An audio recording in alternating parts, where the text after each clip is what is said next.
बिस्मिल्लाहिर्रहमानिर्रहीम व्यूअर्स, मैं हूं शाहिद कुरैशी। हम देखेंगे कि ब्रेकिंग एपिसोड के साथ व्यूअर्स, जैसा कि आप जानते हैं कि आज पाकिस्तान में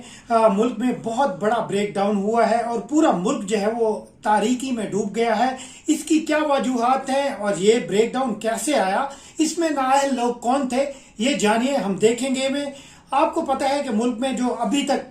जो बिजली है वो तकरीबन तमाम जो मुल्क है वो अंधेरे में डूबा हुआ है और पावर सेक्टर जो है वो मुकम्मल तौर पर जो है वो बंद हो चुका है। इसकी फनी खराबी क्या है? सबसे पहले जो जराए का ये कहना है कि पाकिस्तान का जो मंगला पावर स्टेशन है उसकी जो फ्रीक्वेंसी लेवल है वो 50 से 0 तक आया, जिसके बाद मुल्क के जो बेशतर जो दीगर जो पावर हाउसेस थे वो भी आहिस्ता आहिस्ता बंद होना शुरू हो गए और विद इन 5 मिनट्स में पूरे मुल्क में जो बिजली है वो बंद हो गई। एक तरफ ये बात है, दूसरी जानब वजारत तवानाई की जानब से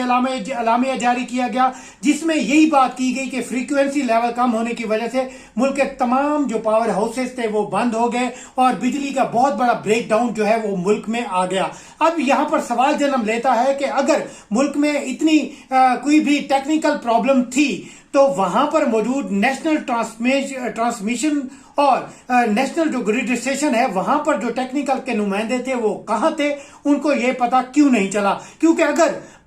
वजारत तवानाई के पास कोई टेक्निकल लोग थे तो उनको ये पहले ही मालूम होना चाहिए था कि हमारी जो फनी खराबी है वो यहां से हो सकती है। और दूसरी जानिब अगर किसी भी मुल्क में किसी भी जगह पे कोई भी पावर हाउस अगर खराब होता है तो वो उस मखसूस इलाके में बिजली जाती है, पूरे मुल्क जो है वो अंधेरे में नहीं डूबता। इस वक्त पावर डिवीजन की जाने से भी कई दावे किए जा रहे हैं, काम करने के हवाले से भी दावे किए जा रहे हैं, लेकिन ये तमाम दावे ही हैं। क्योंकि अगर टेक्निकल टीम्स होती, अगर आपके पास टेक्निकल लोग होते तो आपको बिजली का पता चल जाता कि मेन जो ट्रांसमिशन लाइन है वो इस जगह से फॉल्ट हुई है और अगर इस जगह से फॉल्ट हुई है तो उसको विद इन 20 मिनट्स आप सॉल्व कर सकते थे। लेकिन हुकूमत की जाने से अदम तवज्जो की वजह से और वफाकी वजीर उमर अयूब की ये नाअहली है कि मुल्क में इतना बड़ा ब्रेकडाउन जो है वो हुआ है। इससे पहले अगर देखा जाए तो 2 दहाइयां कबल मुल्क में एक बहुत बड़ा ब्रेकडाउन हुआ जिसके बाद कई सवाल जन्म लिए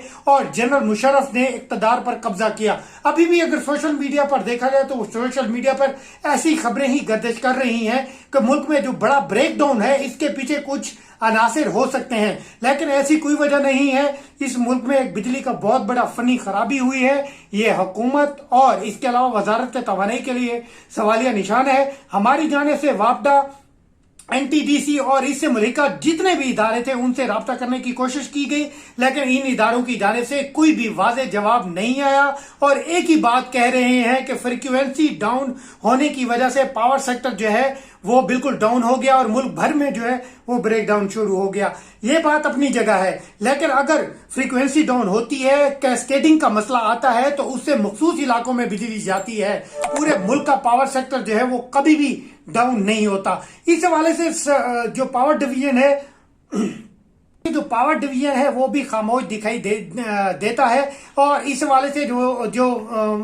हुकूमत के जो मुख्तलिफ वज़रा हैं वो भी काफी खामोश दिखाई देते हैं। लेकिन मैं अपने जो व्यूअर्स हैं उनको बताता चलूं कि ये ना कैस्केडिंग का मसला है ना फ्रीक्वेंसी डाउन का मसला है। ये मेन जो पावर ट्रांसमिशन लाइन है वहां पर जो उनका जो एक सिस्टम होता है जिससे बिजली जो है पूरे मुल्क को सप्लाई की जाती है, वहां पर मेन फनी खराबी हुई है जिसकी वजह से मुल्क का पूरा जो सिस्टम है यकदम ही बैठ गया है। उससे ये हुआ है कि उस जो मेन सिस्टम में जो पूरे मुल्क की जो बिजली इकट्ठा होती है उसमें जब फनी खराबी हुई है तो उस फनी खराबी का असर जो है मुल्क के तमाम जो पावर हाउसेज हैं उन पर पड़ा है और वो जो पावर हाउसेज हैं वो आहिस्ता आहिस्ता बंद होना शुरू हो गए और मुल्क में तमाम जो है वो ब्रेकडाउन हो गया। वफाकी हुकूमत की जाने से जो बताया गया है कि बिजली जो है वो तकरीबन 4 से 5 घंटे भी लग सकते हैं कि मुल्क की तमाम जो बिजली है वो बहाल की जा सकती है। अगर मेन लाइन में अगर फॉल्ट ज्यादा होता है तो मैं आपको बताता चलूं कि इसे 2 से 3 दिन भी लग सकते हैं कि मुल्क में जो बिजली है वो 2-3 दिन से ना रहे, जिससे मुल्क का तमाम सिस्टम जो है वो बिगड़ जाएगा, जबकि इंडस्ट्रियलिस्ट को अरबों रुपए का नुकसान होगा,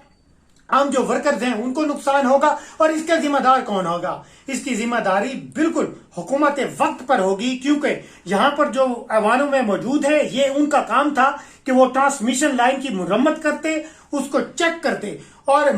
मैं आपको ये भी बताता चलूं कि यहाँ इसके पीछे जो अनासिर होंगे उनके लिए एक सजा भी मुतय्यन की जाए, क्योंकि ये उनकी ड्यूटी थी कि अगर मेन ट्रांसमिशन लाइन में आप बैठे हुए हैं तो ट्रांसमिशन लाइन की देखभाल करना, उसकी मरम्मत करना, ये आपका काम है, ना कि अवाम का काम है। क्योंकि आप हर साल हर माह अरबों रुपए जो हैं अवाम की जेबों से बटोरते हैं, तो उसका मकसद ये होता है कि आप ट्रांसमिशन लाइन को बेहतर करें। क्योंकि किसी भी मुल्क में ट्रांसमिशन लाइन सिस्टम ऐसे नहीं बैठता। अगर तूफान आ जाए, सैलाब आ जाए, फिर भी ट्रांसमिशन लाइन सिस्टम ऐसे नहीं बैठता जैसा कि आज हुआ है। और इस हवाले से मुझे उम्मीद है कि ये काम बिजली जो है जल्द बहाल की जाएगी। लेकिन